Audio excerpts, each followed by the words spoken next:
मारवाड़ के राव चूल्हा। मारवाड़ में अपन राठौड़ शाखा पढ़े थे और राठौड़ शाखा की शुरुआत मैंने आपको बताई थी कि राठौड़ शाखा के जो मूल संस्थापक है वो है राव सिंहा। कौन है? राव सिंहा। अब राव सिंहा प्रारंभ में बदायूं के थे। बदायूं से पाली के ब्राह्मण इनको पालीवाल ब्राह्मण जो इनको यहाँ लेकर के आए थे और इन्होंने मूल रूप से क्षेत्र खेड़ क्षेत्र में इनका क्या था? शासन था। उस समय बात करते हैं मारवाड़ में मंडोर पर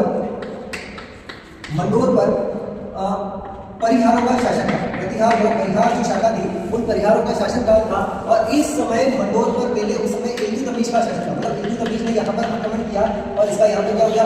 अधिकार हो गया। अब कुछ समय तक ये राजधानी मंडोर जो राजधानी थी वो मंडोर किसके अधीन थी? मुगलों के अधीन थी और मुगलों की ये प्रतिहार शाखा भाग करके उस समय ओसिया में आ गई। ओसिया के जोधपुर का एक भाग है जहाँ ओसिया में आकर के रहने लगे और इस ओसिया के भाग में इनके जो यहाँ के जो शासक थे जिसमें पहला नाम मिलता है इंदा, इंदा के बाद जेता, जेता के बाद कोमा और कोमा के बाद चौथा शासक मिलता है नेता, नेता परिहार। ये चार शासक ऐसे हुए इन्होंने अपनी 4 पीढ़ी तक इतना संघर्ष ये नहीं कर पाए जिसके कारण ये क्या कर सके? मंडोर को क्या कर सके? छुड़ा सके। मतलब इनकी 4 वंशावली तक इन्होंने इतनी मेहनत नहीं की जिसके कारण ये मंडोर को छुड़ा करके मंडोर पर अधिकार कर सके। इन्हीं शासकों में एक शासक था जिसका नाम मिलता है नेता परिहार। ठीक है, नेता परिहार ने इच्छा जाहिर की मैं क्या करूं? मंडोर को जीतूं और मंडोर को मेरे अधीन कर लूं, परंतु वो मुगलों से मंडोर को अधीन नहीं करवा सकता था। इसलिए उसने क्या किया? खेड़ के जो शासक थे राव सिंहा के बाद जो थे राव चूड़ा, इन राव चूड़ा को इसने कहा कि तुम मुझे क्या करो? मंडोर जीत करके दिला दो, उसके बदले तुम्हें जो चाहिएगा, जो पैसे चाहिए, जो टैक्स चाहिए वो मैं तुम्हें क्या करूंगा? दे दूंगा। मतलब यहाँ से इन मुगलों का क्या करो? तुम कब्जा हटा दो। उस समय क्या था कि मंडोर पर यहाँ पर मारवाड़ में उस समय पानी की काफी किल्लत थी और पानी की किल्लत के कारण एक बार इनको क्या है यहाँ पर घोड़ों के लिए घास की आवश्यकता थी। घास की आवश्यकता थी तो इन्होंने खेड़ से घास मंगवाई थी और राव चूड़ा ने उस समय क्या किया कि जो घास की भरी हुई बैलगाड़ियां थी उन बैलगाड़ियों में क्या किया? अंदर सैनिकों को, अपने सैनिकों को इसके अंतर्गत बिठा दिया और सैनिकों को बिठा करके मंडोर दुर्ग में रात को बैलगाड़ियां भिजवा दी।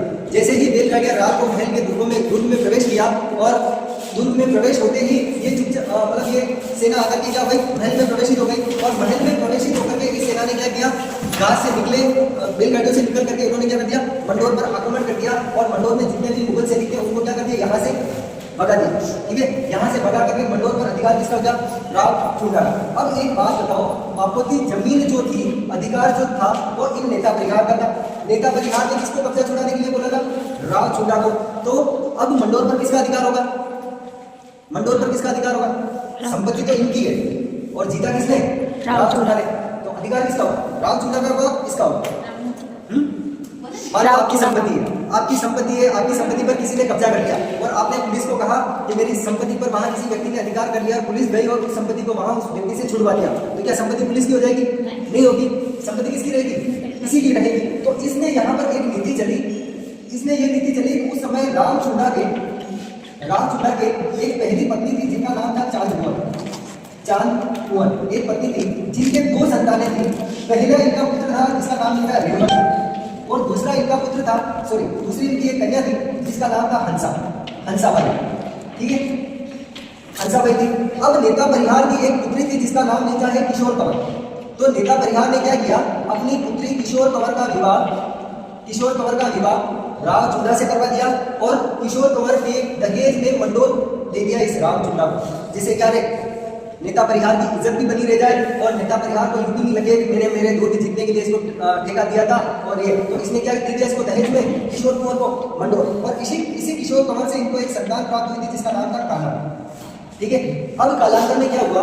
मान लो किसी लड़की का विवाह करवाया जाए और ढाईचे में अगर वो फॉर्च्यूनर लाए तो घर में किसकी चलेगी? उस बहू की चलेगी। सब करता हटता कोई रहेगी। कालांतर में क्या हुआ? ये किशोर कुंवर किसी कारणवश इनकी मृत्यु हो गई। अब रानी रही किशोर कंवर ढाईचे में लाई मंडोर, दहेज में लाई मंडोर। तो अब इसमें क्या हुआ? करता घटता कौन हो गई?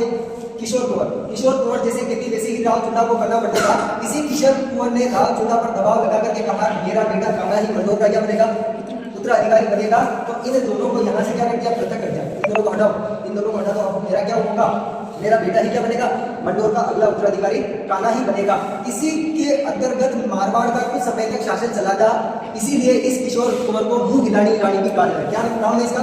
मुंह हिलानी हिलाड़ी रानी भी कहा जाता है क्योंकि इसकी लड़ाई भी थोड़ी थी मुंह हिलाड़ी रानी के नाम से कुछ समय तक शासन की बागडोर में इसने जैसे ये कहती वैसे ये करता था और इसने अपना उत्तराधिकारी भी इस नाम को जुटा था जिसके कारण इस किशन कुमार को किस नाम से जाना जाता है मुंह हिलाड़ी रानी के नाम से भी जाना जाता है। बार बार की शासन सत्ता में इसकी रूप से भूमिका रही थी।